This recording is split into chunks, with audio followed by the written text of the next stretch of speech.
There's a huge difference between the fairy tales that we read that came from places like Denmark and Sweden and Germany and Russia, and the fairy tales that we read today that are written by people in the modern age. We wouldn't have movies like the Game of Thrones or the Waterworld, the TV program, if we didn't have fairy tales and if people didn't become imaginative about what might happen if we could blend fantasy and reality.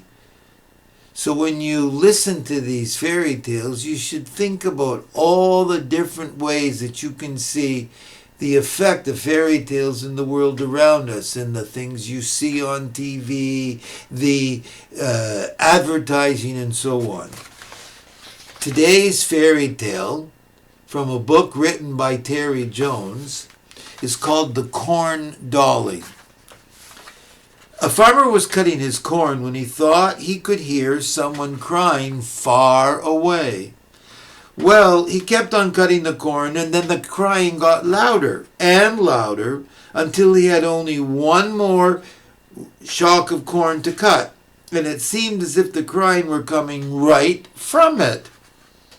So he peered into the last bit of corn, and sure enough, there was a little creature made of corn stalks, sitting, sobbing its heart out.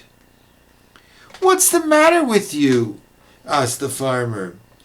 The little creature looked up and said, "You don't care," and went on crying. The farmer was a kindly man, so he said, "Tell me what your trouble is, and perhaps there is something I can do to help you." "You farmers don't care at all what happens to us corn dollies," said the creature. Now, the farmer had never seen a corn dolly before, so he said, "What makes you think that?" The corn dolly looked up and said, "We live in the standing corn. We keep it safe and do no harm to anyone. And yet every year you farmers come with your sharp scythes and cut down the corn and leave us poor corn dollies homeless." The farmer replied, "We have to cut the corn to make the flour to make the bread we eat. And even if we didn't cut it, the corn would wither away in the autumn and you corn dollies would still be homeless." But the corn dolly burst into tears again and said, "Just because we're small and made of straw, you think you can treat us anyhow and any way and leave us with nowhere to live in the cold winter." The farmer said, "I'll find somewhere for you to live." And he picked up the corn dolly and took it to the barn and said, "Look, you can live here and be snug and warm all through the winter." But the corn dolly said, "You live in a fine house made of stone, but just because us corn dollies are small and made of straw, you don't think we're good enough to live in a proper house." The farmer said, "Not at all," and he picked up the corn dolly and carried it into his house and sat it on the windowsill in the kitchen. "There," he said, "you can live right there." But the corn dolly scowled and said, "Just because we're small and made of straw, you think we're not good enough to sit with you and your wife?" The farmer said, "Not at all."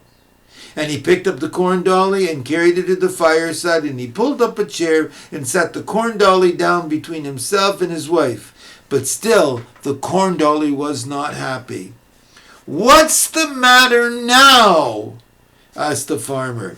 "Just because we're small and made of straw," said the corn dolly, "you've sat me on a hard chair while you and your wife sit in soft chairs." "Not at all," said the farmer, and he gave the corn dolly a soft chair, but still the corn dolly was not happy.